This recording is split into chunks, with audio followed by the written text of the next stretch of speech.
কি রে? কি কি হচ্ছেটা কি?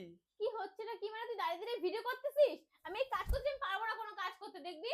না না, অ্যাকচুয়ালি হচ্ছে কি আমাদের বাড়িতে তো তোমরা জেনেই গেছো এখন যে অনেক বড় একটা অনুষ্ঠান হতে চলছে। আর জাস্ট কয়েকটা দিন বাকি। আর যেহেতু অনেক বড় অনুষ্ঠান, মানে আমার অনেক ক্রিয়েটর ফ্রেন্ডরা আসবে, অনেক ক্লোজ ক্লোজ মানুষরা আসবে। এবার তাদের থাকার জন্য আমাদের এই খাটটা খুলে ফেলতে হবে। তার রিজন হচ্ছে আমাদের ঘরের স্পেস একদমই কম। খাটে সবাই ধরবে না, বসতেও পারবে না, মানে খাটে বসতে পারবে না, শুতেও পারবে না, কোনো কিছু হবে না। খাটটা এতটাই ছোট। আর তার জন্য খাটটা খুলে ফেলবো, যাতে নিচে ভেবেছি বিছানাটা করে দেবো, নিচটা পুরো মানে পরিষ্কার করে নিচে বিছানা করবো, যাতে অনেক লোক হামেশাই আমরা বসতে পারি, শুতে পারি, কোনো চাপ না হয়। কি তার অনুষ্ঠান জন্যই। হতে চলছে সেটা তো বল। সেটা এখনই বলবো না, সেটাই তো সাসপেন্স না। তোমরা অনেকেই অনেক কিছু গেস করছো, আমি দেখছি তো অনেকের গেস ঠিক হচ্ছে।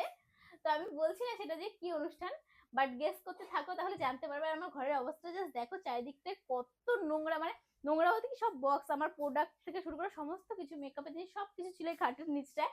সব আমি বের করে ফেলেছি। এখন হচ্ছে খাটটা খোলার পালা। তাই জাজিমটা তুলতে হবে। বিশাল ভারী, আমি একা কি খাটটা তুলতে পারবো বল? খাট হেল্প তুলছিস, করবো তো? জাজিম তুলছিস তো? জাজিমটাও ভারী অনেক, আমি একা একা কি করে তুলবো? হ্যাঁ, এটা সেই কবেকার খাট বলতো, কত বছরের খাট এটা। তাও কত ভালো রয়েছে, আমি তাই ভাবছি। এটা এখন খুলে ফেলতে হবে, আমার এত কষ্ট লাগছে, উপায় নেই কোনো, তার জন্য কিন্তু আমাদের আস্তে এই আস্তে এক হবে কোনো এই একদিন। একটা অনুষ্ঠান, হ্যাঁ, তারপরে আর একটা বড় অনুষ্ঠান আস্তে আসছে। আস্তে হচ্ছে গিয়ে হবে সবকিছুই, কোনো চাপ নেই, আস্তে আস্তে বাড়িও করবো, সবকিছু করবো, তখন ভালো মতো সবাইকে থাকতেও দিতে পারবো।